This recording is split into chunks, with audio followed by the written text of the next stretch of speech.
Welcome to Glow for Hope, sparking conversation on mental health, where we break the silence, build community, and ignite hope. We're here to talk about what really matters: mental health, wellness, and the conversations that help us all feel seen and supported. Every episode will bring real stories, expert insights, and practical tools to help you navigate mental wellness and suicide prevention. Because together, we can change the conversation. Let's get started. Welcome back to another episode of Glow for Hope, Spark Conversation on Mental Health. Today we're joined by Michael D. Levitt. Michael is a burnout survivor, an AI solutions consultant, therapist, executive coach, and keynote speaker. He's also a global thought leader on HR and wellness, an author, and the host of the Breakfast Leadership Show. With his diverse background in leadership and mental health, Michael brings powerful insights into how we can protect our mental well-being in high-pressure environments. Today, we're going to explore a conversation around boundaries, how to set them in our work and personal lives, how to respect authority and family roles while still protecting our mental health, and what this means, especially for entrepreneurs and leaders who often blur the line between work and life. We know all about that, Michael, don't we? Just a wee bit. Welcome. Thanks so much. Always good to talk with you, Kelly. You know, it's been 8 years because it was September 2017 when we first met at that Oh, little wow. podcast event out in America's finest city. And it dawned on me because I know that, I was looking through some notes. I'm like, how long have I known Kelly? And I was like, oh my God, it's been 8 years. Wow. And then all of a sudden you start going, okay, what's happened in the last 8 years? And then of course you'll pass out because the last 5+ years have been a roller coaster for everybody. But no, it's always Yes. good to talk with you. Yes, absolutely. So, I can't believe it's been 8 years. Hmm. That's great. And I miss our calls. We used to have regular. We're gonna have to get back to just checking in Yes, once a month anyway. let's do that. Yeah, it's good for all of us. That's for sure. Absolutely. Good for the soul. So you've called yourself a burnout survivor. What role did boundaries or lack of them play in that experience?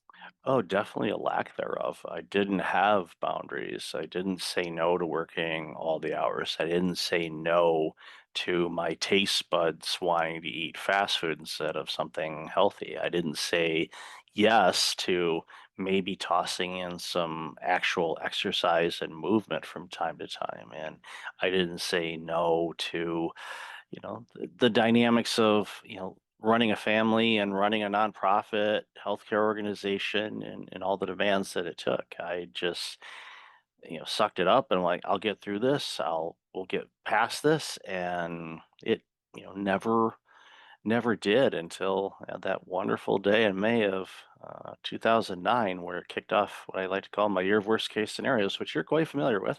And Yes. having gone through all those things, and surviving, because they were all due to being burned out and not making the right choices in my life. I decided, okay, well, I survived it. Now what? Hmm. What am I going to do with this?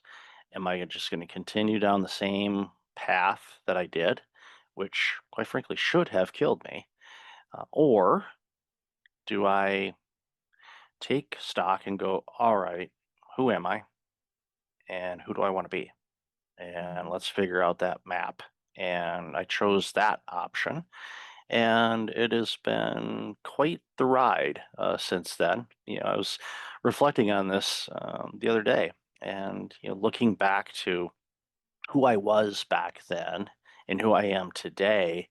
And other than the physical specimen and the name and identity and all of that, I I I don't resemble that person. Hmm. As far as mindset, how I go about my life, what I find important, what I don't, and to say that I've transformed my life is an understatement. And I always tell people, especially if they're fighting through prolonged stress or burnout, most of us don't need to reinvent their life. I chose to because I recognized the way that I was living my life was not beneficial to me or to anybody that I was serving.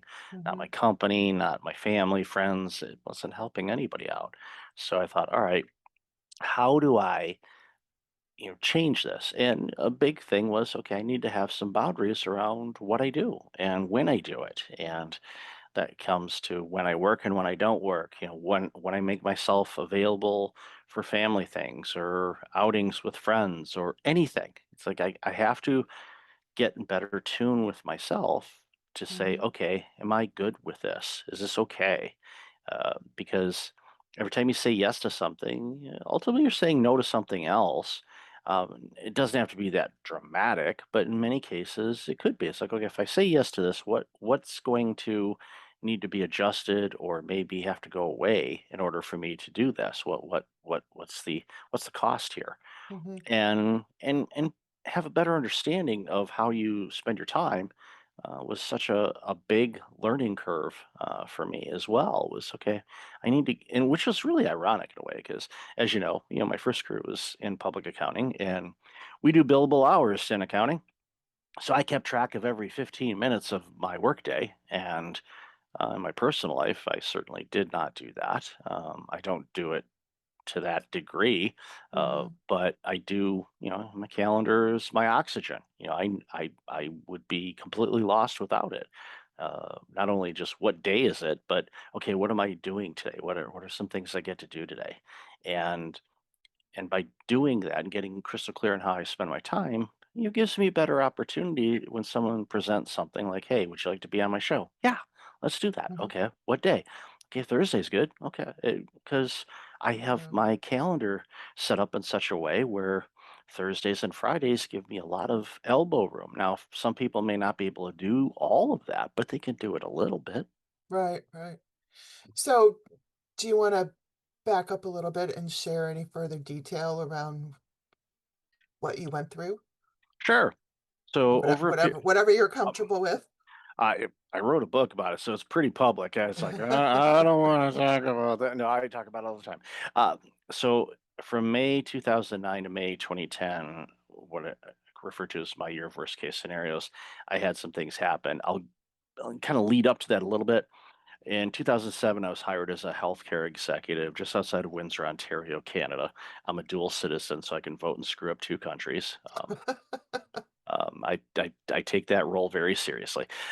But so this was a startup in a smaller community that was underserviced. They needed additional healthcare because all the people in that community were driving a half hour, 45 minutes for a regular doctor appointment, not much less than like a specialist appointment or any type of urgent care or hospitalization. It was a long drive, and unfortunately, if you need an ambulance, it's still going to take you a while to get there. So definitely an area that needed some additional healthcare. So I was tasked with recruiting physicians, hiring staff, building this clinic, and did so.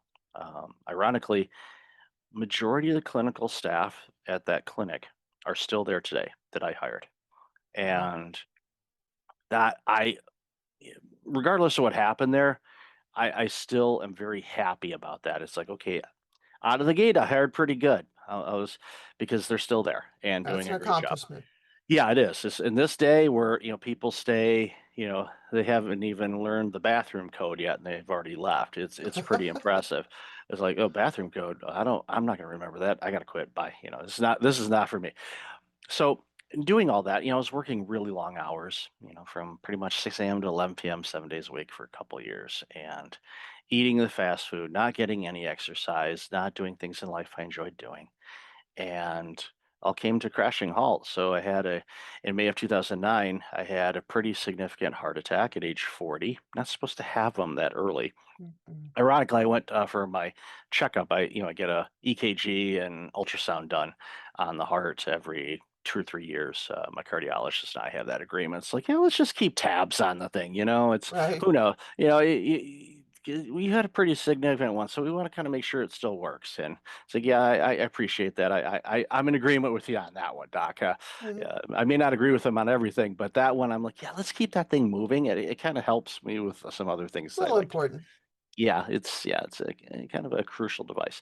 So had this pretty significant heart attack, and then that led off to 17 weeks after the heart attack, getting let go from that job, and that was during the Great Recession. Similar economic challenges as what we're seeing right now, and potentially, over the next year, might get even worse depending on which economist you look at. But challenging time. And, unfortunately, with Windsor being across the border from Detroit, the auto sector was in deep, deep trouble. So it had a ripple effect in that region. Mm. And so there was just no jobs to be found, and ended up relocating to Toronto's. And I looked everywhere. I looked in the U.S., I looked in Chicago, Detroit, Windsor, all throughout Ontario, and finally found a role in Toronto. And was glad to find out that I could come to Toronto and not be forced to be a Toronto Maple Leafs fan. So that made me very happy. I was willing to make that move then. Before that, I'm like, I can't. Sorry, it's just against my DNA. I cannot do it. And to this day, Right. still can't do it. But so I found the role, yeah, after being laid off, and that was several months because they let me go in the fall of 2009, and it was spring 2010 before I found the new role. Now, when you're on unemployment, and some of us have had the misfortune of having to deal with that, you know that the unemployment payments are not your full pay. They're usually maybe half, maybe a little bit more. Right. Well, when you've got a household and car payments and kids and credit cards and all that kind of stuff, you tend to rack up a lot of debt because, well, kids are pricey, and so is a home, and so is gas, and so is car payments. And so, needless to say, our revenue stream had dropped off quite a bit. And so to the point of like, oh, this is going to be problematic. And plus, I was on this heart medication that was $1,000 a month out of pocket. And Wow. I didn't have any insurance coverage. So $1,000 out of pocket on top of all my bills. And I worked with the creditors, and they were very gracious considering what was going on in the world. And, they were as gracious as they could be for as long as they could be. But then, after finally getting the new jobs, like, okay, well, let's, budget it out. Let's, come up with a dig out plan and start, working, through getting caught up on the car payment and, obviously the mortgage payments that we were behind on. We were going to be selling the house that we had, and hopefully that would offset it where we wouldn't be in the hole. But housing market wasn't doing great. So, Hmm. the realtor, as rosy as realtors can be, he painted a clear picture. It's like, this house is great. It is move-in ready. People do not have to do a single thing in here other than move their stuff in. It's going to be tough to sell because this market right now is just atrocious here. Unless you find somebody that's, retiring and relocating to this area or something like that, this might be on the market for a while. I'm like, okay, that's fine. Wow. But so getting the new job was there for a couple weeks. Then I get a call from my oldest daughter, who was 10 at the time, and called. And they said, well, the bank had come and repossessed our family vehicle because, well, if you don't make car payments, the bank, for some reason, exercises that little clause in the agreement says, you don't pay us, we're taking it back. Well, they did. And I'm not mad at that bank. I've banked with that bank since. I didn't make the payments. Hmm. They worked with us as long as they could. But when you got to choose between food and medicine to keep you alive or making a car payment, I think 10 times out of 10, most of us are going to do what they did. And again, I was constantly in communication with these agencies. I wasn't ignoring the collection calls. I was calling them and giving them updates on things. And I implore people, if you're having a tough financial go right now and you're running behind on things, call them before they call you. There's a lot of programs that have been established with a lot of agencies and or with financial institutions and agencies too. There are some agencies out there that can kind of help a little bit here and there. Food banks obviously is a one that comes to mind right away. But do what you can just to keep them up to speed so you're not ignoring them, and they can be quite flexible because ultimately they want to get paid what you owe them. Hmm. And so they just work with them as long as you can. So they took the car. Thankfully we had another vehicle that was paid off, which I had. Uh, so for a few weeks, I was still looking for a place for all of us to move to in Toronto. We finally found one. Moved everything up, and then got everything unpacked and realized we forgot the kids' bunk bed ladder back at the old house. I was going back there the following weekend, close out some old accounts, and so I'll swing by the house and grab that and anything else that we may have left behind because it was going to go on the market in a couple weeks. So I go there and open up the front door, a screen door, and saw the hugest padlock I've ever seen in my life. You're not finding this padlock at Home Depot. They don't sell it there. Only the banks get these.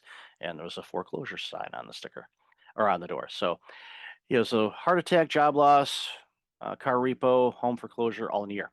And all those things happened because I was burned out. I was not making good health decisions, work decisions, financial decisions, you name it. I was just not doing things right. So recovered from all that, was up in Toronto. We had a vehicle, had a job, had a place to sleep. So I was like, okay, now let's rebuild. And we did. It took time, of course. But during that 17 weeks that I was off Mhm. between the cardiac event and losing my job, those were critically important weeks for me because I went from working 7 days a week, all hours of the day, to not being able to work at all. Nothing. So you're going and doing all these things. So think about this, for the people that are listening. Think about your work day, or just, your normal day to day during the week, all the things you do. Imagine not being able to do any of those. It's like full stop right now, tomorrow. You can't do any of those for weeks. Um, It's yeah. harder than you think. Oh I think yeah. some people might be like, "Oh, that would be wonderful. I wouldn't have to do Yeah. anything," but it's really not. It messes with you mentally and Oh yeah. emotionally. Yeah, and even physically because well the Mhm, mental side of things, your body's going through this. I'm supposed to be doing something, so there's this restlessness to it. There's mhm. all kind, I couldn't drive for I think it was 6 or 8 weeks, so couldn't drive anywhere, and there wasn't public transit in that area, so it wasn't like I could just I'll take a subway or go somewhere. So thankfully Right. leaned on some local friends who would from time to time say, "You want to go get a cup of coffee? Yeah, it's gonna have to be decaf." Hmm. Jerks. It's like decaf.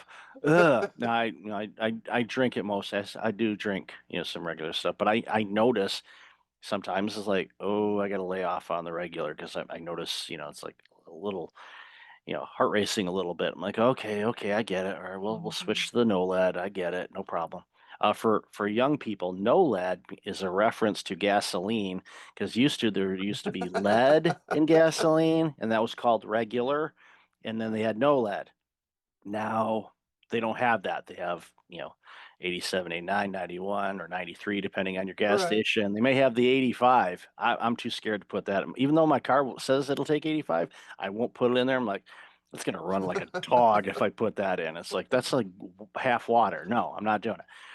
But so all those things happen. And then from there, went back into healthcare. My parents wanted to have me committed. They're like, "Are you crazy? Why are you going back into a field that nearly killed you?" Because I said, "I'm going to do it differently this time." And I did. And I thrived at it. I was great. I was on committees, government funding, because in Ontario, the government funds the healthcare system, unlike Mhm. the US, where it's the insurance companies that kind of fund things. So the government funds it. And I was working on government committees and on boards of directors. I was, crushing it, and I wasn't burning out, and I wasn't working crazy hours because I knew, my capacity for things. I'm like, do I have the energy to do this? No. Okay, I can't do it.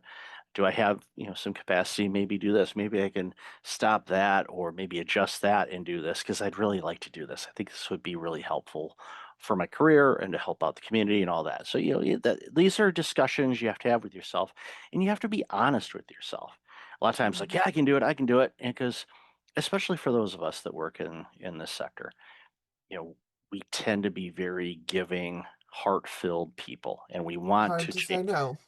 Very hard, very hard. But we have to, because Mhm. when you say no to things, you're strengthening the things you said yes to. And so, plus, you don't want to give them a watered down version of yourself. Yeah, I'll do that, and then you're half there. You're like, and they're not getting the full version of you. When you say yes to something, go all in. Of course, have boundaries around when you do it and when you don't, because I know sometimes, especially in volunteer types of things, Mhm. I'm just saying what I see. Sometimes some organizations can bleed their volunteers, and don't do that. And I know they want to help and all that, and you have all these needs to address, but you have to kind of check in and say, Cliff, how are you doing? Mary, how are you? Are you good? Overwhelmed? Is it too much? Is it not enough? You still enjoying doing this? Do you have other interests? If you, for some reason, don't want to do this, because there's a lot we can choose from. Don't want you Mhm. doing them all, but yeah, as a leader or manager within this, that's something that's really helpful. So that's kind of the backstory of how everything happened, how a lack of boundaries came in, and then from there, in 2016, I decided, you know what, I need to do something with what happened to me. I see people, and this at this time was just in the healthcare sector, burning out quite a bit. And then as I started doing research, I went, "Ooh, it's not just healthcare. Mhm. Wow, it's everywhere." I mean, when the World Health Organization basically classifies burnout as a workplace phenomenon, and they actually write papers on burnout, you go, okay, this is a big deal because the World Health Organization has, a lot of things that they have to classify, diseases and all that kind of stuff. But for them to actually invest a ton of time and effort in research on it, and still obviously early stages of their research, that says something. And we've Well, I seen mean, it. some could say it's a it should be classified as a mental health disorder. Yeah. Oh, very much so. And, and a lot of people will ask me, when I, tell them what burnout is, the science of it, they say, it sounds a lot like depression. Now, I have, and I've shared this publicly before too, I've been clinically diagnosed with depression. So I've had clinical depression and I've been burned out.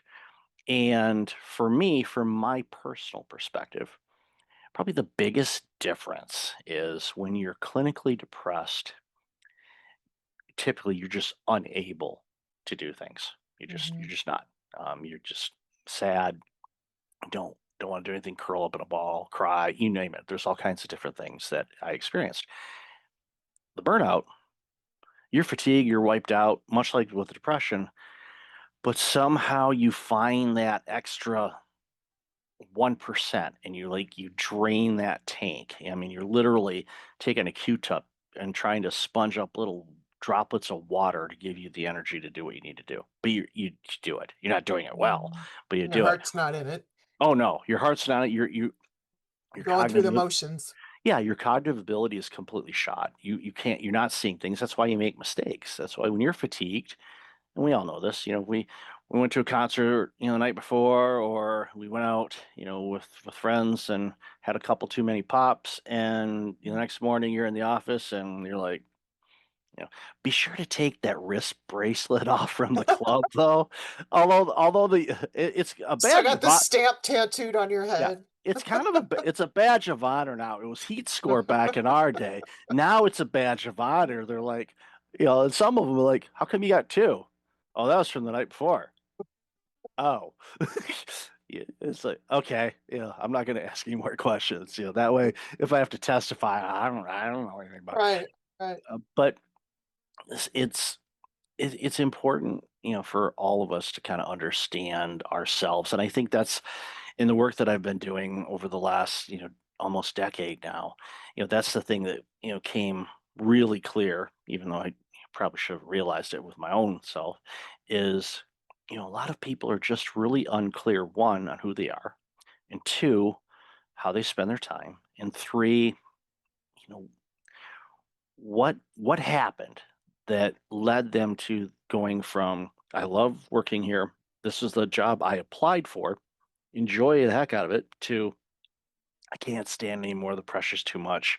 I don't want to be here, or it's impacting other aspects of your life. And Mhm. it's important to get a better understanding of who you are, and going and working with people. That can be a very, very scary thing to ask, because a lot of people don't want to look within. They don't like what they see, which is a shame, because pretty much anybody that I've ever met.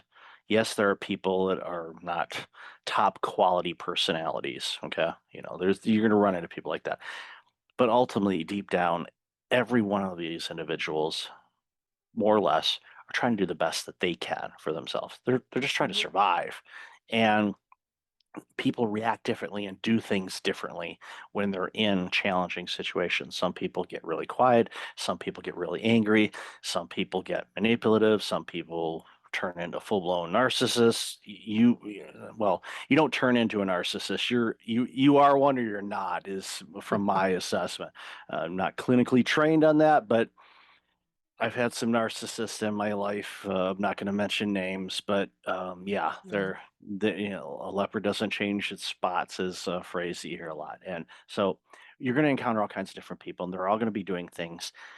And sometimes we feel, okay, they're doing that to me. It's like they're doing it out of reaction of the struggles that they have. And Mhm. we all have struggles. We all have challenges that we face. Uh, n- uh, None of us are going to be able to avoid challenges in life. That's what makes us, though. It's just, Right. when you're in the dark storms of life and challenges, say, well, that's what makes us. That's not an inspiring comment. I know. But you'll have the resilience to be able to get through it, understanding that, yeah, this is a situation, it's a season. How do I approach this so the outcome that I really want to see will come to fruition? And that's, again, knowing yourself a little bit more can help you on that. And of course, working with people and talking with people, whether they're licensed professionals or some of the smartest people I've ever met, or just regular day-to-day people, even strangers you see in an elevator or at the coffee shop or something else.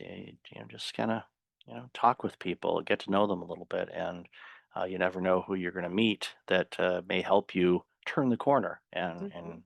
find things a little bit easier for yourself. Sometimes just the act of saying things and running through your list of all the stuff that is stressing you out is a relief right there. Whether whether you do anything with it or not, but talking, just getting it out of your head, out of your just out of your mouth Yeah, can make a huge difference.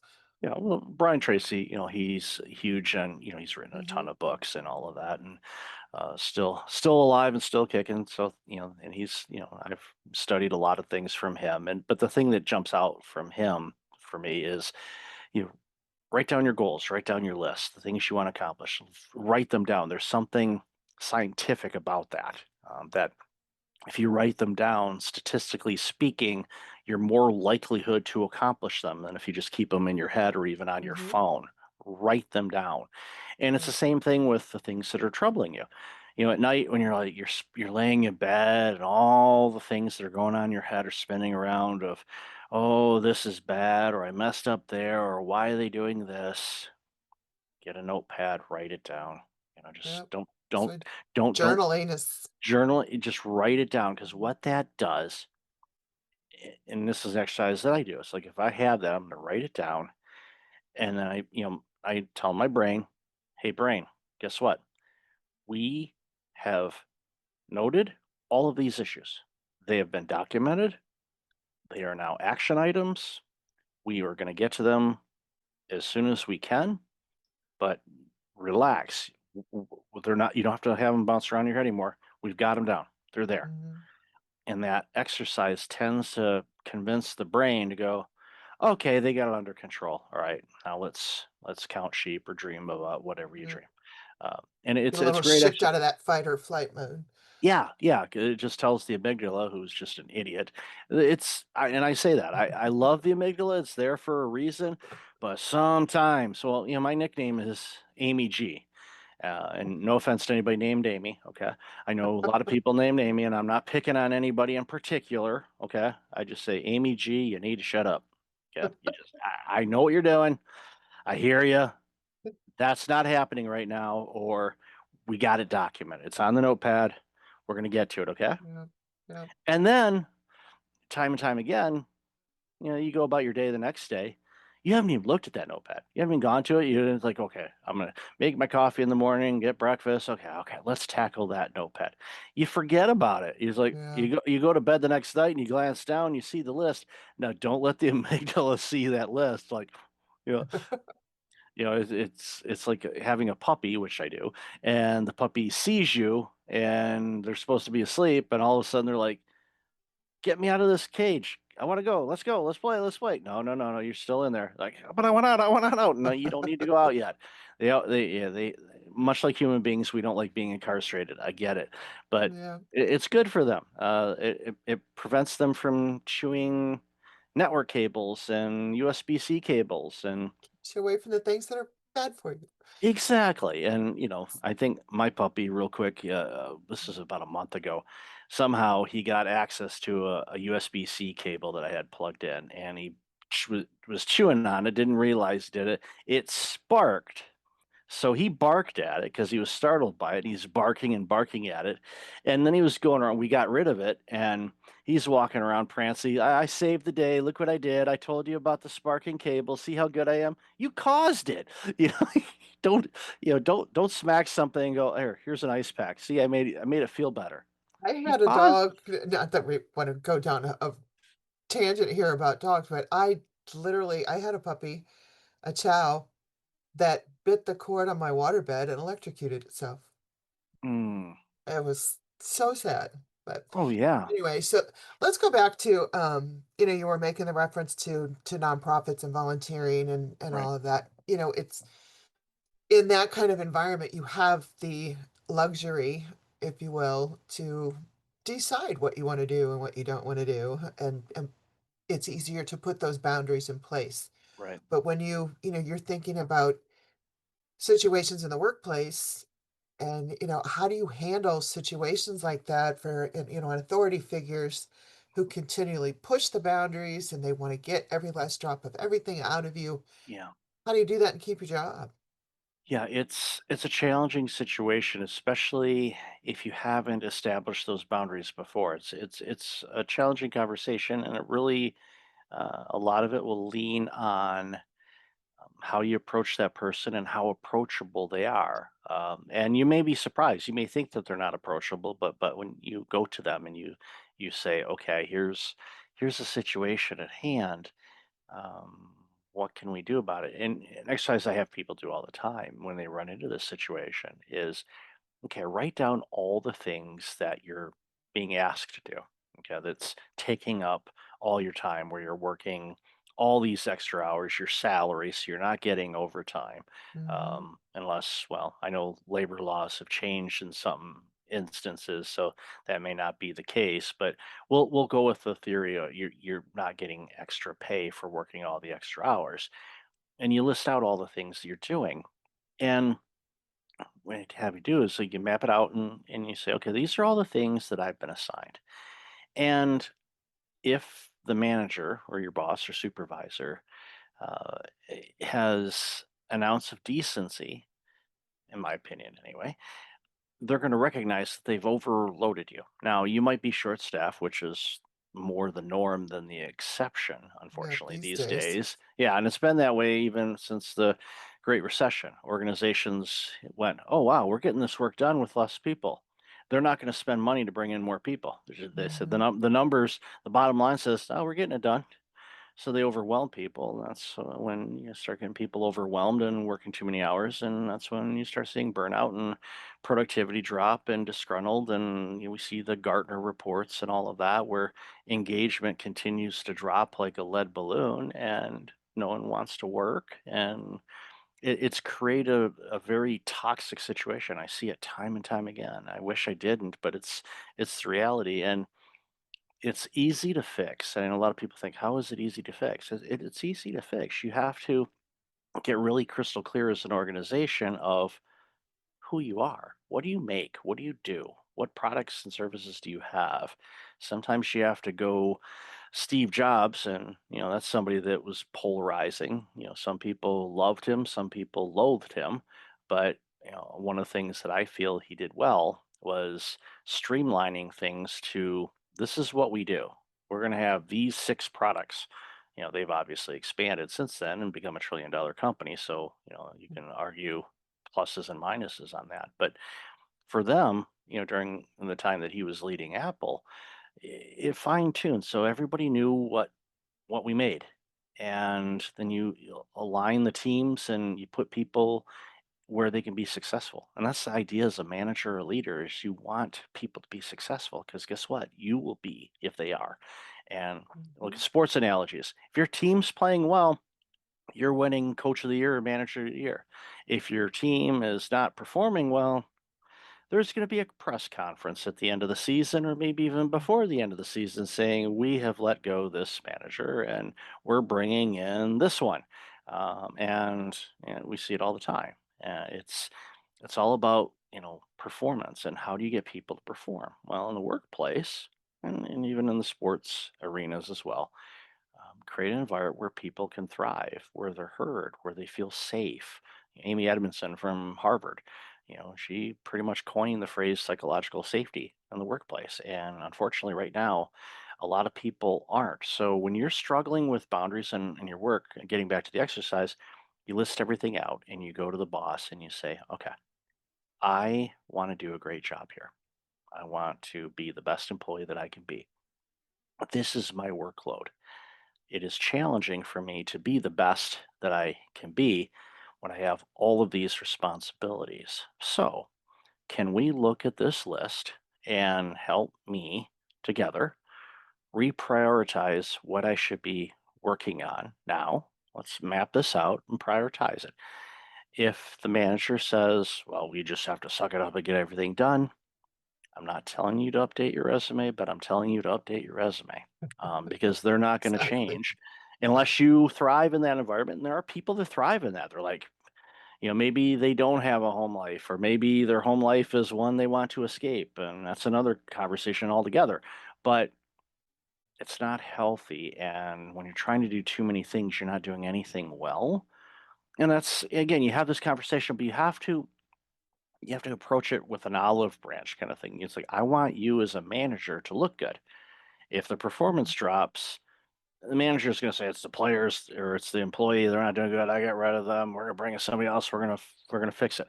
That only happens for so long. Eventually, everybody's going to know the real deal, and then that manager will be attended to, and addressed. Usually, some organizations they don't. They're like, no, that's just how it is, and they have a constant turnstile of people, and they don't care. They're paying the HR people and the recruiters all this time and effort to bring people in, and doesn't change anything. Eventually, though, it will cost the company. And a stat that I love sharing all the time from the year 2000, 52% of the Fortune 500 companies from the year 2000 no longer exist. They're gone. Wow. 25 years. 52% were either acquired or they're gone. And in the That's last 5 years, all of the dot com, or not dot com, but the internet startup companies and companies that were born in mhm. 2020 during the wonderful pandemic, 52%, ironic is the same number, of those companies are also gone. Wow. And you can look at it and you can go, okay, well, what happened? Why? And there's some common elements to all of them. It's one, maybe, they got a bunch of investor capital and they couldn't deliver. Maybe they were working people too many hours and burned them out and they went, I can't do this, I quit. Maybe they hired the wrong people. Maybe they had a product that was great and served during that time, but now the market doesn't need it anymore. I would not start a horseshoe company right now. I don't think, and depending, I say that, Depends on where you depending, live. that's true. Now, if you're in farming country or you set up shop, outside of the Kentucky Derby, yeah, there might be some revenue opportunities there because the ponies, race there from time to time. Mhm. So, but if you're in downtown Chicago, might not be a need. So you have to figure out where and what you do. But seeing all those numbers, I know there was a biotech company, out in San Diego, and they were worth $6 billion, and like 18 months later, gone, just gone. I'm like, Mhm. how do you piss away $6 billion? And you look at it and you read the post mortem and you go, that's how they did it. They bit off more they could chew. Yeah. They overworked their people. What got you here won't get you there. I know that can be kind of a harsh statement, again, going back to the boundaries and trying to help your company get to what you want to be, you get to a point as an employee, and if it's you have to look at it and go, okay, if I go above and beyond, I do all these things, what does that do for me? Does it help me from a career standpoint? Does it help me from a self-worth standpoint? What what is this doing? If it's a short-term thing and it's a few months or maybe even a year because you're in startup mode, understand the rules of engagement. But if you're in year 5 of this company and it's not a startup anymore, they're an ongoing company, and you're not seeing any sights of them bringing in new people or doing that, you have to ask yourself, okay, is this still a match for me? There's nothing wrong if it isn't. You just take the Right. necessary steps to find what's right for you because life is too short. It Very really much so. is. And it's, it's a culture in the workplace. It's either Yeah. developed or established or all out of whack and doesn't exist at all. Hmm. That can make or break. So in the workplace, it's easier to say, yeah, I can just go find a new job or whatever. Family, not so much. Hmm. And when, or even, significant others, and when you live with somebody and you're trying to set boundaries and they're not respecting them, you can't always just walk away from that so easy. Or if it's a parent Yeah. and a child. So what kind of practical steps can you offer up in that area? Very, very similar in a way where you create what I like to call a safe space for people to say what they feel. Are feelings going to get hurt? Probably. Why? Because you love these people.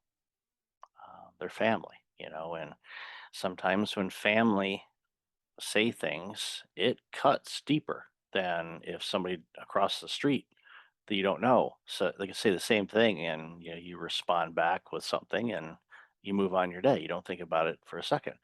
A loved one says that, you could carry that with you for the rest of your life. Mhm, It's all mindset, and it's also just okay, saying, okay, this is let's talk about this and create a space where they feel comfortable and safe, and that they're going to be heard. And that's when emotions get into play. Sometimes it can be really hard to say the least. One of the things that my wife and I do, and it started off as kind of a joke, but it works out well. And she'll say, I'm a public speaker, so I tend to talk a bit, and she'll say, okay, you're not listening to me.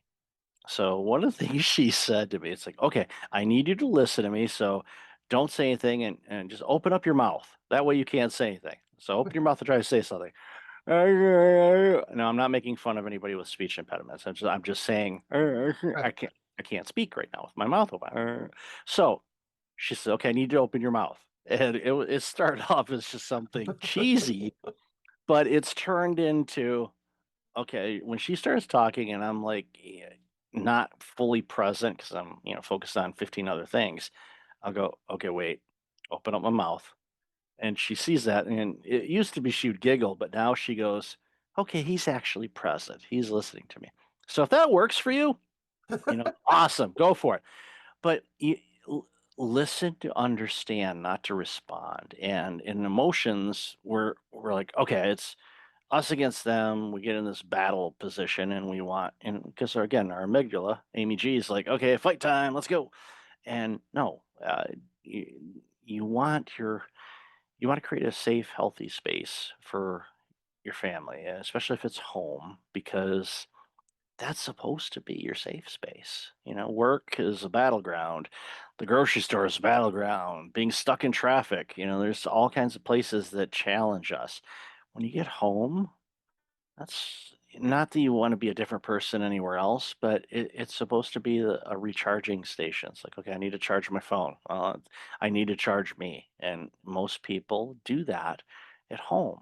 And you want that to be that way. And if it's not, then you have those difficult conversations, and it may not be one conversation. It could be several days, weeks, months, hopefully not years, but some cases, depending how deeply rooted the challenges are, it may take a long time. And if Mhm. if need be, seek some guidance, bring in, potentially a family therapist or, a unbiased person that can say in what they see, without having any ties to things because it's like, well, yeah, you brought in Bill. Bill's your golfing buddy. Of course, he's not going to say anything bad about you. It's like, you Right. haven't seen Bill and me on the golf course. Yes, he does. He never says anything. I'm going to get beat up here. But try to find somebody that's relatively neutral and can say what they see and hear and go into it with, hopefully there's a unified goal. It's like we want to be able to make this place better for all of us. There's going to be some compromising. There's going to be, understanding some things. We got to have boundaries, and here's why these boundaries are here. This is Mhm. why we don't want you going out till 3 a.m. Because of all the reasons why you don't want to be out at 3 a.m. I don't care if that 9-year-old wants to go out at 3 a.m. It's don't do it. Not a good Although, idea. no, it's like, unless you're sending them to the 7-Eleven for something, but it's like, that was a different era. And funny, Totally. funny side joke, real quick. I love telling this joke. It's great. It's like it was actually a video of this old guy, and he's like, talking about the cost of things and all of that. And he says, back, when I was a little kid, Mama would send me to the store with $1, and I'd come back with milk, bacon, eggs, Mhm. orange juice, fruits, vegetables, and all that stuff. I can't do that today. Too many security cameras.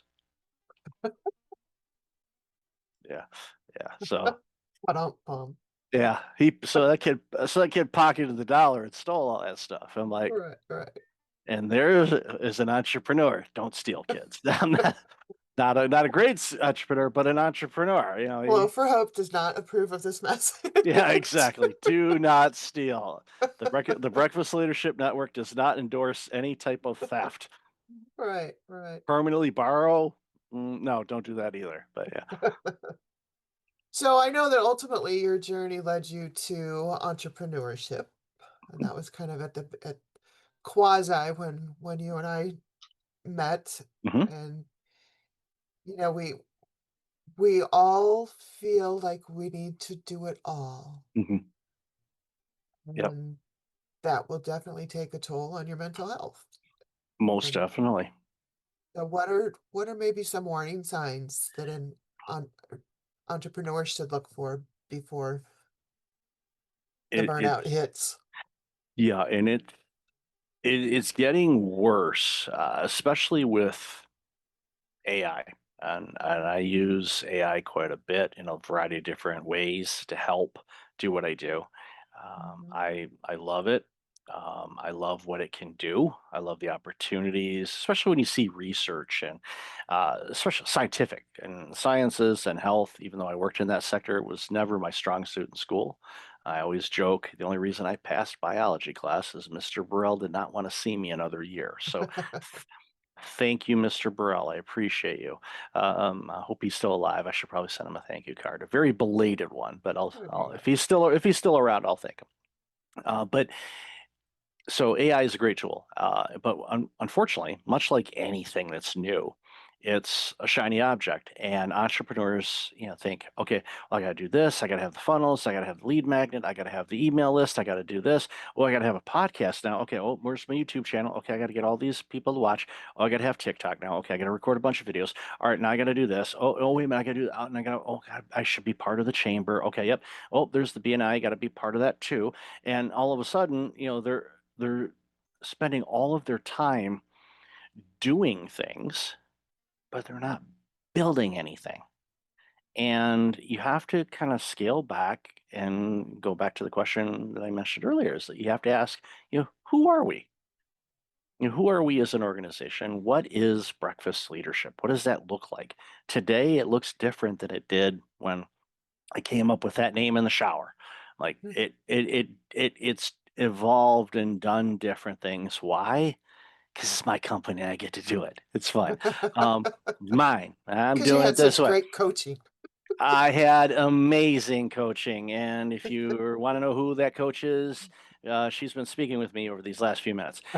No, no, I reflect back on that, and I still have journal notes, and I usually pull out my journals, once a year, maybe once every couple of years. I'm definitely going to do it this year because it's been a couple of years since I've done it, and look back because I got the notes, the meetings and all the things we did, and whether it was Mhm. the conference or the coaches afterwards, to look at the things that we talked about and what are the things that I've done, what are things that I didn't do, and look at them and goes, okay, was it not the right time to do those, or is it just not the right thing to do now based on circumstances or whatever else I'm doing?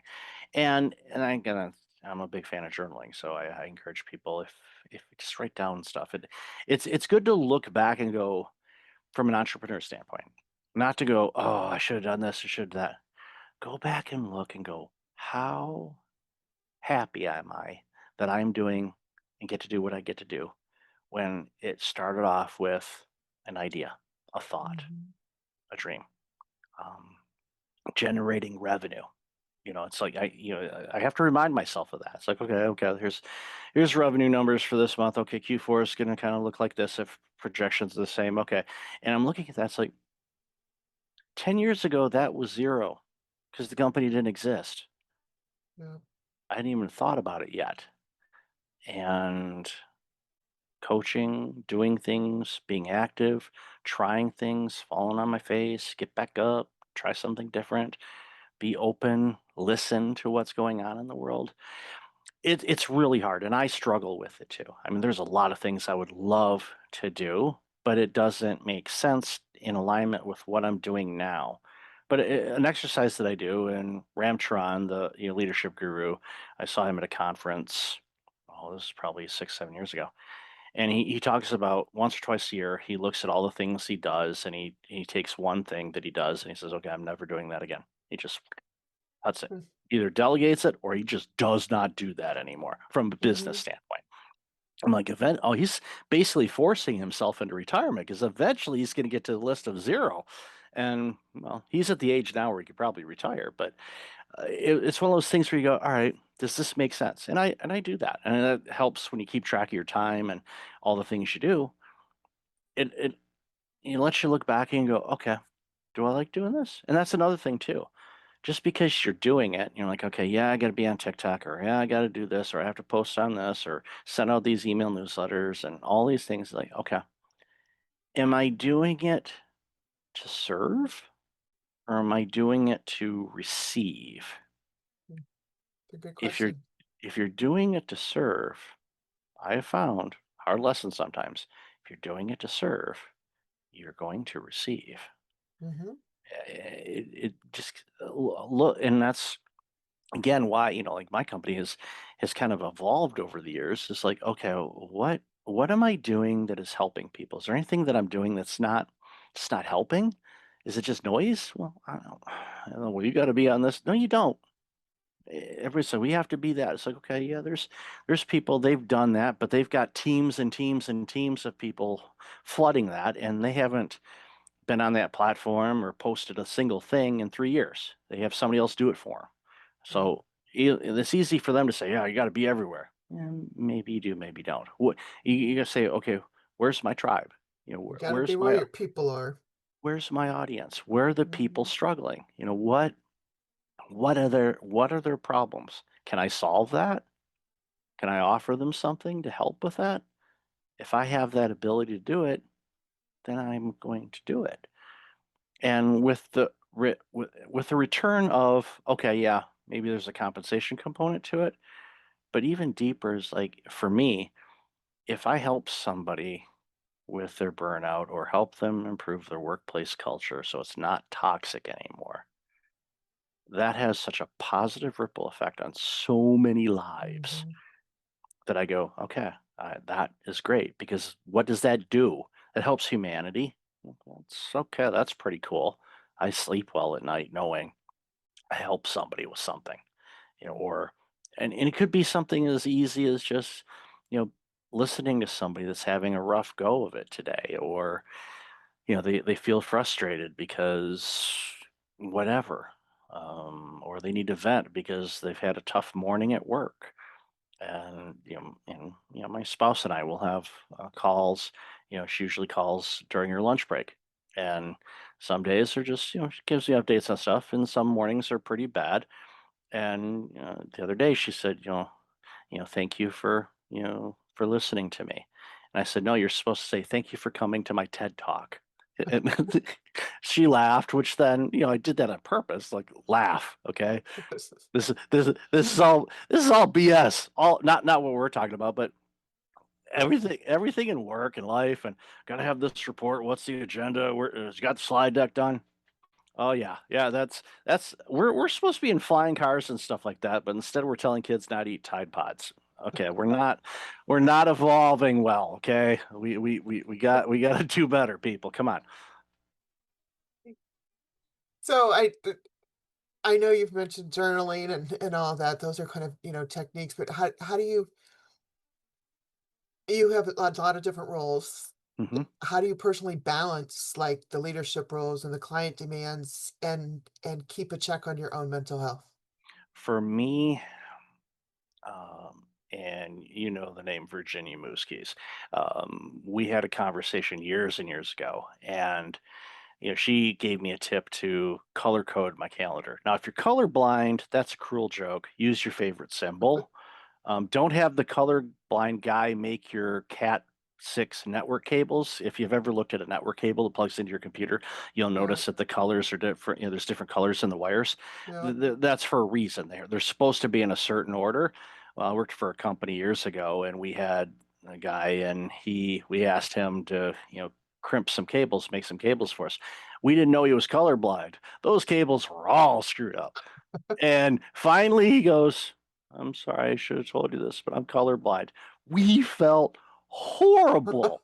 We were the whole team was apologizing to him. And even me, I didn't even ask him to do it. I'm like, dude, I'm so sorry. You didn't ask me. I know, but if I would have known, I would have said, hey, Rick, he can't do that. Why? Colorblind. He was embarrassed by it. Yeah. And we told him we don't want you to be that. And then, of course, everybody started sending him things, and all they'd send him emails, and they'd be in different colors. They'd tell him, some profanity. And he'd be like, "Guys, I can highlight the text, and then I can see it." It's like so. We had fun with it afterward. But color code, or basically classify your calendar. And again, this goes back to knowing how you spend your time. So you have to understand your rhythms, and each of us have cycles and rhythms in our day and our weeks and months and things like that, where you have some days where you're like, not going to happen, and there's some days where you're like, I'm going to do 400 things today, and you physically feel like you can. You have some boundaries around that too, because you'll burn yourself Not out. realistic. No, save some gas in the tank, It's like they say, I give 100% at work, Monday 12%, Tuesday 8%, Wednesday 6, that old meme. But ultimately you have to understand you. And this goes back again to understanding who you are and understanding your energy levels. Like for me, for example, early riser. I get up. I have routine. I'm predictable. Okay. So I kind of follow through the same patterns every morning of what I do, to get prepped for my workday. And I'll sit down at the computer. I may be at the computer, doing some things at 5:30 in the morning. Now, some people that are listening to this, they've never seen 5:30 in the morning. They don't know what that's like. And it's a different world. It's not for everybody, but for me, it works. So I understand where my energy levels are tend to be earlier in the morning when it comes to tasks, creation. If I got to do spreadsheet work or anything like that, I'm alert, I'm awake, my brain works. Afternoon tends to be more philosophical conversations, meetings, introspective work. And I know that's how that works for me. I know that's how I'm wired. Why? Because I took the time to track my energy levels and awareness and things like that so I could figure out, okay, that's how I am. And it even goes right down to the day. So for me, and if you're an entrepreneur, and even if you're working for somebody, you may still have the flexibility on this. line up the tasks with your energy levels on the days that you can. There's always going to be this last minute, oh, there's a grant proposal, $250,000. We can qualify for it. It's due yesterday. I say that sarcastically, but it's not really being sarcastic. It's the truth. You got 10 days. Okay, you're going, all right. That's why you build all that stuff in advance and you just copy paste and massage it to meet the ever changing format of how they want the grant report to be. And you get the supportive letters and all that kind of stuff. So Mhm. I still have trauma from all that, but it helps. But again, the more prepared you are, the better you are. It's like cooking dinner. All right, what are we having for dinner tonight? Okay, we're going to have this and this. All right, do we have all the ingredients for it? Or are we going to be running to the market? um, and send that old guy that steals. You'll save some money, but don't steal, kids. We again, don't steal. It's the second step. Just don't.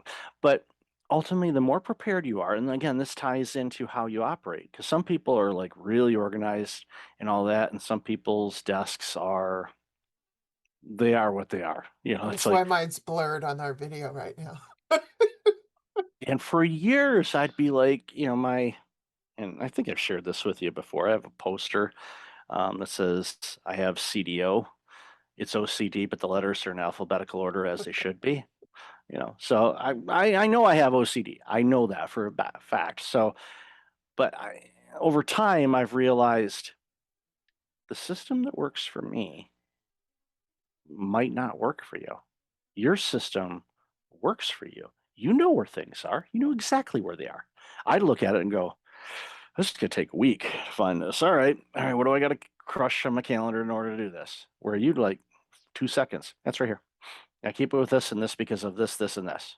You have a system. You've designed Right. it. It works for you. You don't have. You can close your eyes. Say it's right there and there.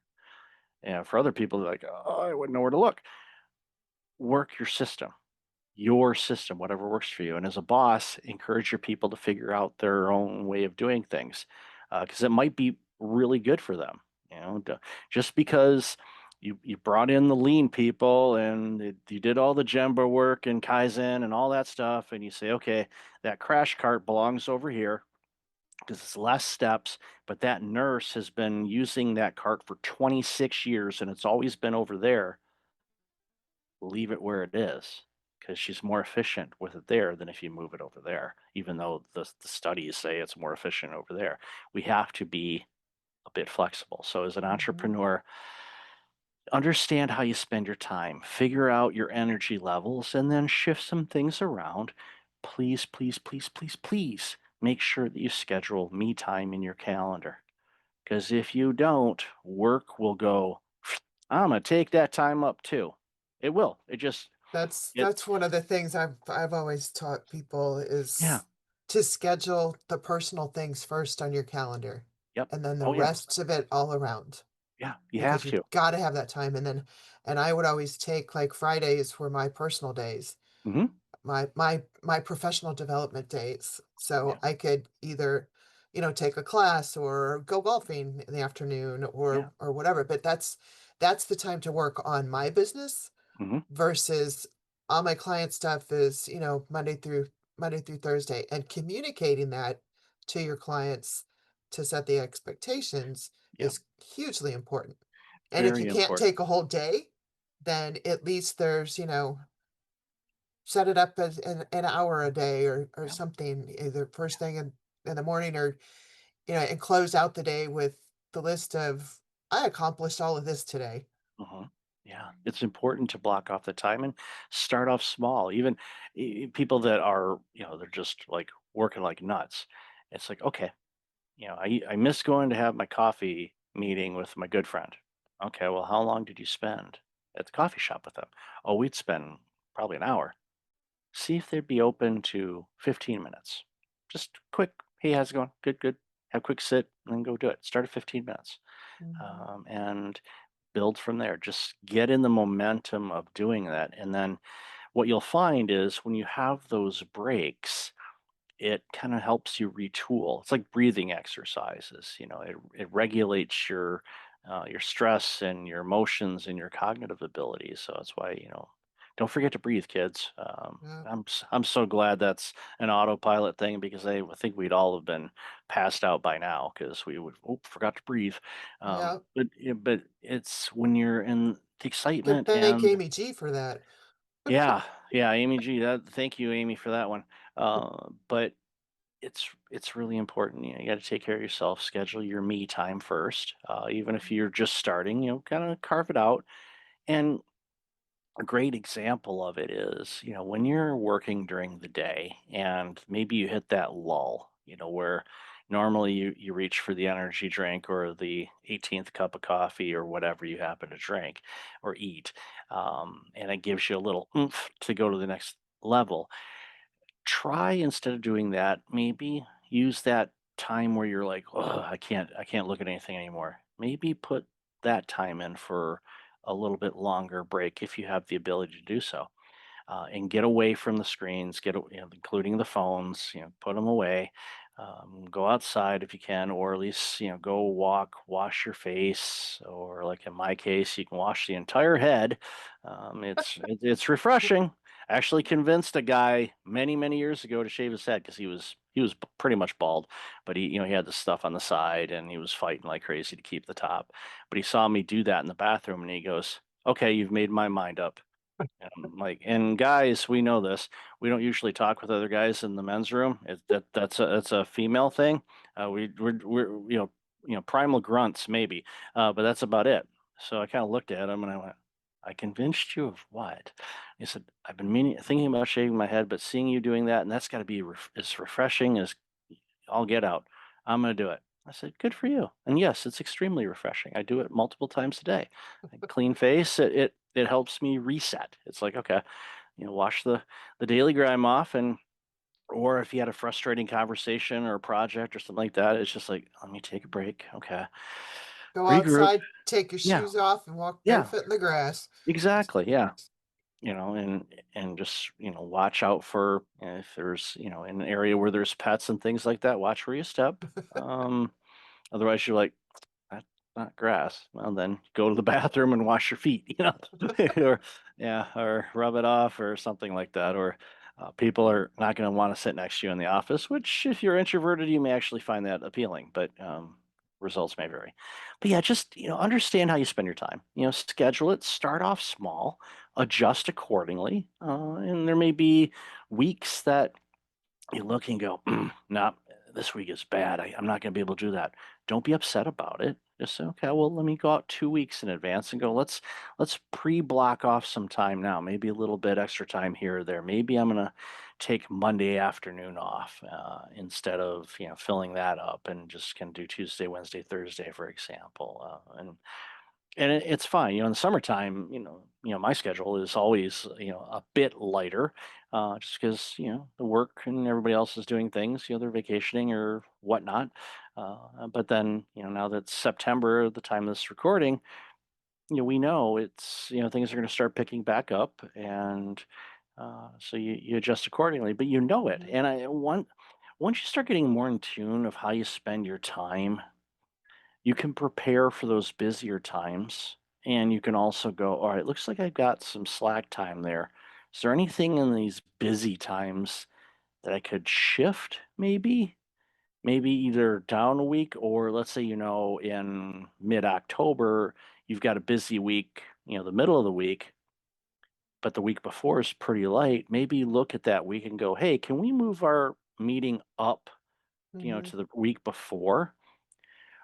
There's a psychological thing there. When people think, "Can we move it down, to the following week?" It may work out for them, but sometimes, "Oh, I'm getting kicked to the curb," kind of feeling. It's a psychological thing. Say, Right. "Can we move this sooner?" And I've done that with podcast episodes where I'm like, "Oh, wow, there's a lot of podcasts that day. Let's see if I can move it." If I can move it sooner, they go, I really want to talk to you. Can we move it sooner?" And they're like, "Oh, wow, yeah, let's do it. We can do it that week." Okay, great. Well, it eased me up because I'm not overwhelmed on a day. Mhm. They're happy because they got the positive affirmation that I wanted to speak with them, which I did, and I wanted to speak with them earlier, which I did. It's for easing me, but also it makes sure that I'm fresher that day when I have that conversation. Because if I'm doing, 4 or 5 podcasts a day, that 5th podcast, I'm washing my face a couple times like, okay, Mm, because I want to be there. I'm there to right. serve. I don't want to just mail it in. No, that's not serving anybody. Yeah. Yeah. Very important. And it's also it's great to be flexible in your time, but Hmm. but also from a time management standpoint, so have that strategy behind why you want to shift things around. Right. So that otherwise your calendar and your time management just get all out of whack and you're making excuses for yourself why you're doing this or you're not completing this particular thing. Yeah. And And that starts to wear on you too. It's like, okay, I'm of not course. getting that done. And sometimes you just have to not put so much pressure on yourself.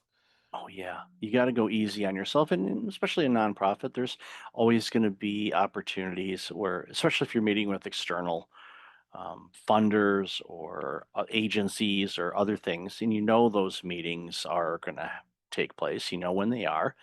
Mhm. Try to build a buffer around it. I know in many nonprofits, they're really small, so you don't necessarily have a lot of people you can delegate to. Where you're the one getting all the calls and sorting everything out. Where if you can divert some of that and say, okay, I'm going to be in the out of excuse me, the out of office is a great tool where you can say, I'm offsite at a meeting. I will get back to your message as soon as I can. Um, if you need something in advance, call the office and somebody can help you, or at least take your information down. Because Yeah. then again, that's again another one of those psychological things. Like they said, well, I wasn't able to talk to Kelly, but I was able to talk to Allison and share with her. So Allison's going to get things prepped. So when Kelly calls me back, you're already prepped for what they're looking for. You may be able to deliver it right away. It actually worked out better. It's Mhm. like, okay, yeah, here's it. And it didn't take really any extra time. You just left the information with somebody else. Again, it's one of those things where you're helping the other stakeholder you know, become at ease a little bit so they're not stressed. Just like, okay, we acknowledge your call, similar to writing down all those Right. things that are worrying tonight. We acknowledge your concern. We're going to get back to it. Your call is very important to us. Mhm. It's, but for truth, not the coined recording message. Right. Calls may be monitored for quality control purposes. Then Yeah. they're never monitored, or they would Nope. be better the second time you call. So, Hmm. I think that there's a lot to be said about and this might sound silly, but the power of a calendar and scheduling and all of that, and Yeah. including all the things that you wanna do. Yeah. And it's I don't know if you remember I think it was Ty Kane or something was at one of the summits, and, Hmm. his thing was all about, like, future visioning. Hmm. And, you and that enters the hope of, okay, rethink about what my, you know, thoughts might be today and in my darkest hours. And because I got this coming up next week, and Yeah. I'm really looking forward to that. Yeah. Yeah. And that can make a difference in, Yeah. Look. the extreme mental struggles and, Oh yeah. Yeah, and look for things that you're looking forward to, and it could be something really small as I'm going to have coffee with my friend, or that concert's coming up, and I really wanted to see them because the last time they were in this town that was supposed to be in July of 2020, and we know they couldn't do that, so finally get to do it, and you look forward to that, and there's and again you just like, okay, that's going, yes, it's tough today, but I got that tomorrow.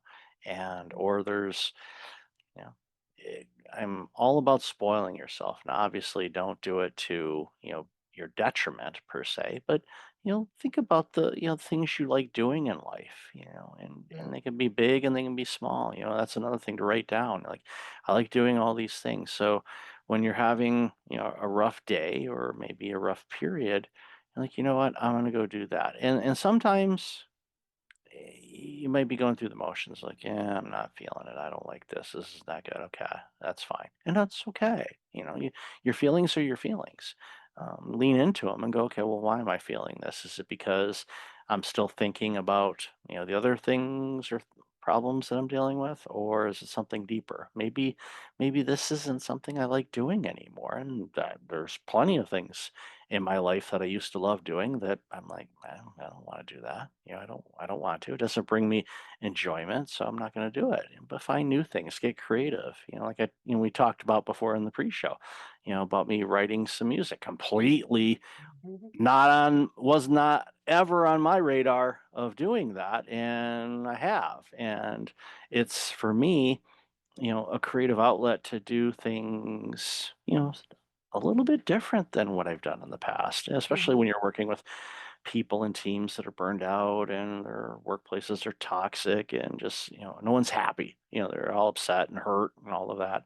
So, being able to be a bit creative is fun. And in a way, it kind of helps me unload too, especially if there's something that comes to mind, a situation, what's going on in the world, or a funny situation, or maybe a sad situation. Just to get it from my mind to pen to paper and frame it and organize it and conduct it and orchestrate it and all that other fun stuff. It's just there's no shortage of things that we can try, and I encourage people try different things. If you don't like it, then don't do it. But Yeah. there's no shortage of things to do something different, and I do encourage people to do something that's outside of their comfort zone and their Yeah. normal zone. Be a learner for the first time. And a lot of times people go, well, I can't do that. It's like, well, you learned how to walk and you learned how to talk and you learned how to do your job and you learned how to do all these things. You have the ability to learn things. Sometimes we forget that we can do that. And I encourage Mhm. people to never stop learning, try something completely different, and just pick a subject and that you have no idea what it's about, learn something from it. Who knows? Could turn into a career or a hobby, or you might meet somebody that becomes, a great friend or resource, or who knows, spouse. Anything crazy can happen. So, but Yeah. you got to be in the arena to do it. Very, very good points. Very good points. And it's so many times it's just about giving ourselves permission. uh Yeah. And it's okay. And you don't Yeah. have to feel guilty for setting those No. boundaries that you're setting Right. because you got to protect you Hmm. and the whole when it comes to trying to take care of everybody else and putting on your own oxygen mask and Hmm. it's all of those things that we all thought were so silly when people so cliche or mom you're Yeah. just being silly. Yeah. It makes a huge difference in our Extremely. mindsets and just how we approach life in Hmm. general. Yep. Yeah, because So, for me, I want to be the best version of me that I can possibly be. So that way, when I do serve and I say yes to something, that I am giving them the best version of me. And when I do that, it helps everybody. It helps me. I get fulfillment from it. It helps the recipient of whatever that happens to be. Just be the best version of you every day. Every day is a new opportunity to do that. And yeah, if yesterday was problematic, guess what? It's behind you. Learn from it. So okay, what could I do today that could make it better today? I may not be able to make something better from what happened yesterday, but you can make today better. What yeah, does that look like? What do I want to do today? What would I like to do? What would make me at the end of the day write down on my list, today was a good day. And I'm not referencing Friday from Ice Cube or anything like that, but yeah, if it works, go for it. I say that and I'm like, I just had a flash of Ice Cube. So yeah, oh, all good stuff, all good stuff. Yeah, you've been a wealth of knowledge and thank you. fun and Thank you. I didn't know you had a comedian to your list of stuff too. Yeah, sarcasm. Us Gen Xers were born with it. That's that. I always want to write that as you. Do you know any languages? Yes, English and sarcasm. But HR may not find that funny, and they go, "Oh no, no, no, no, we're not bringing this guy in." No, no, no, no. No, I wait until after I'm in, then they get hit. So, Awesome. So just to kind of wrap things up here, mhm, if you had one thing today that the listeners could take away around protecting their mental health, mhm. whether in the workplace, at home, as an entrepreneur, Yeah. what would that step be? Make sure you get the best sleep you possibly can get every day. Set up your sleep environment to be your ideal definition of relaxing, resting, recovering. I talk to people all the time and I ask them, have you ever gone to, a resort or stayed at a really nice hotel and, what was the bed like? And what was the bedroom like? I said, oh, it was amazing. I had the best night's sleep ever. Like, find out what mattress and what pillows they have because they usually sell them if it's a bigger Mhm. chain. If not, you can find out, what, the residential version of that mattress is. Set up that situation instead of buying the brand new 8 billion inch television for the Super Bowl. Maybe invest in a really good bedding and bed, pillows, sheets, and all of that. Make your sleeping arrangement the best comfortable experience you can make it. And because when you do that, because that's where we spend most of our consecutive hours in one place is usually where we sleep. And if you can do that and get it to where your body can rest, that's going to help you recover from all the stress that's happened today. Because if you don't get good sleep, your body does not repair the stress from today. And then you too can learn all about clogged arteries and Coversil's and 8 milligrams and Lipitor and Crestor and all the other heart medications, because then you get to go see a cardiologist. And I don't recommend that. And the other day, real quick, I went again for my checkup. And the last few times that I've been over the last few years, the patient population continues to get younger. There was a guy Ooh, in there that it was definitely in his mid 30s. And I'm like, wow. why are you here? And I know why he's there. I could see it in his face. And he wasn't, from body composition, things like that. He wasn't, in a type of shape where, sometimes people can be prone for that. Although my cardiologist, will tell you it doesn't matter. It's like, yeah, it may pay for some people, it might be a part of it, but there are for other people, they have no problem with it all. We're all wired differently. So don't expect that somebody is really skinny not to have a heart issue. And their heart could be complete garbage, and they need a heart transplant just because, unfortunately, it is. So, but I'm seeing people in there, and it's not because their heart is garbage, it's because life is causing them so much stress that they're having cardiac events, which really scares me because in many cases you end up being on heart medication for a very long time. And the side effects of that long term can create all kinds of different challenges down the road and impact your ability to live. So, stress management's important. How can you fight stress? When you get good sleep, do that. Figure out what it takes to Start, for create. sure. Yeah, yeah. Do that. If you do that, then you wake up refreshed. It doesn't mean today's going to be stress free. No, it could be an absolute crap show of a day. But guess what? You're rested. You're prepared for it. Your cognitive abilities will be better so you can navigate around things. So, my one takeaway, if anything, is if you can get really good sleep, that's a really good starting point for you to be able to navigate through stressful situations, avoid burnout, be present and more productive. And who knows, you may turn things around and you might find that you really enjoy the work you're doing again. Very well said. So where can people learn more about you and breakfast leadership?